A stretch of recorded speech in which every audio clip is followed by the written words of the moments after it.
Ameerpet shopping కాంప్లెక్స్లో జరిగిన అగ్ని ప్రమాదంలో 20 షాపులు పూర్తిగా కాలిబూడిదయ్యాయి.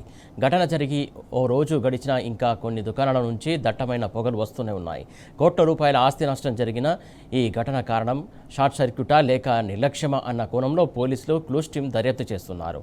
ఘటనా స్థలం నుంచి మరింత సమాచారం మా ప్రతినిధి సందీప్ రావు అందిస్తారు. అమీర్పేట్ మైత్రివనం ఎదురుగా ఘోర అగ్ని ప్రమాదం సంబంధించిన విషయం మనకు తెలిసిందే. దాదాపు 20కి పైగా షాపులు కాలిపోయాయి. మనం ఒక్కసారి చూడొచ్చు, అక్కడ కేఎస్ఆర్ ఫ్యాషన్స్, ఇందులో మొదట మంటలు చెలరేగాయి.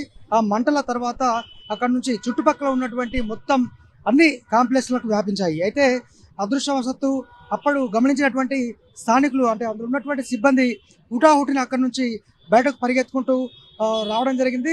స్థానికులను కూడా అలర్ట్ చేయడంతో అందరూ కూడా కిందికి దిగారు. మొత్తం మనం చూడొచ్చు, పూర్తిగా భవనం ధ్వంసం అయిపోయింది. ఎప్పుడైతే మెట్రో పిల్లర్ ఏర్పాటు చేశారో దాని తర్వాత ఈ భవనాన్ని నిర్మించారు. అయితే దాదాపు 3 గంటల పాటు మంటలు అదుపులోకి రాలేదు. ఫైర్ ఫైటర్స్ దాదాపు 6 ఫైర్ ఇంజన్లు మంటలు ఆర్పే ప్రయత్నం చేశాయి. భారీ క్రేన్ సహాయంతో కూడా మంటలు ఆర్పే ప్రయత్నం చేశారు. ఇప్పటికి కూడా మనం చూడొచ్చు, కొన్ని చోట్ల ఇంకా కూడా పొగలు వస్తూనే ఉన్నాయి. అయితే ఈ అగ్నికీలలు ఎగిసిపడుతున్న నేపథ్యంలో ఆ మంటల ధాటికి పలు ఇనుప సామాగ్రికి కూడా మీద నుంచి కింద పడ్డటువంటి సందర్భం. అయితే ఇక్కడ ఈ కేఎస్ఆర్ ఫ్యాషన్స్ షాప్తో పాటు ఇటు అనేక ట్రావెల్స్, అలాగే రకరకాల దుకాణ సముదాయాలు ఇందులో ఉన్నాయి. దాదాపు 20కి పైగా షాపింగ్ కాంప్లెక్స్ ఉన్నది మనకు తెలిసిందే. హెల్మెట్ దుకాణం కూడా ఇక్కడ ఉంది. అందులోంచి మంటలు చేరడంతో పొక్లైన్ సహాయంతో దాన్ని ధ్వంసం చేసిన తర్వాత మంటలు ఆర్పేటువంటి ప్రయత్నం అయితే చేశారు. మొత్తానికి కోట్ల రూపాయల ఆస్తి నష్టం అయితే జరిగింది. అసలు భవనానికి సంబంధించి రూపురేఖలే కూలిపోయింది. మెట్రో ఏర్పడ్డ తర్వాతనే ఈ భవనాన్ని నిర్మించారు. ఇప్పటికి కూడా లోపలికి వెళ్లేందుకు ఎవరు సాహసం చేయట్లేదు. ఎందుకంటే ఆ వేడి ఇంకా కొనసాగుతూనే ఉంది. ఇంకా కూడా కొన్ని ఫ్లోర్లోంచి మంటలు చెలరేగుతూనే ఉన్నాయి. మొత్తానికైతే దారుణ ఘటనకు సంబంధించి, ఈ అగ్ని ప్రమాదం సంబంధించి మరి కారణం ఏమై ఉంటుంది అనేటువంటిది తెలియాల్సి ఉంది. మరి షార్ట్ సర్క్యూటే ప్రధానమైనటువంటి కారణమా, లేకపోతే మానవ తప్పిదమా, మరి ఫైర్ సేఫ్టీ ఉన్నాయా అనేటువంటి అంశాలపైన కూడా ఎంక్వైరీ చేయాల్సి ఉంది. దానిపైన విచారణ కూడా చేస్తారు. నిన్న స్థానిక ఎమ్మెల్యే తలసాని శ్రీనివాస్ యాదవ్ కూడా ఇక్కడికి వచ్చి ఘటనకు సంబంధించి వివరాలపై ఆరా తీశారు.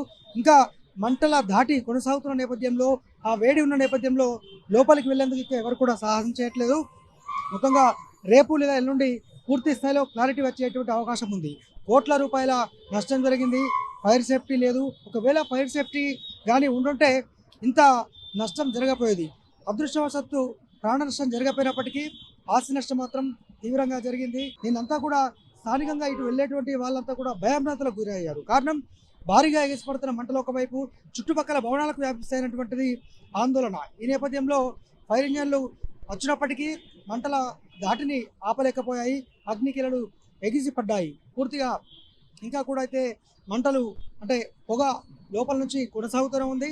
మరి చూద్దాం, దీనికి కారణం మానవ తప్పిదమా, లేకపోతే ప్రమాదవశాత్తు జరిగిందా, షార్ట్ సర్క్యూటేనా, లేదంటే కావాలని చేశారా అనేది మనకు తెలియాల్సి ఉంది. దాదాపు 20కి పైగా షాపింగ్ కాంప్లెక్స్లు ఉన్నాయి.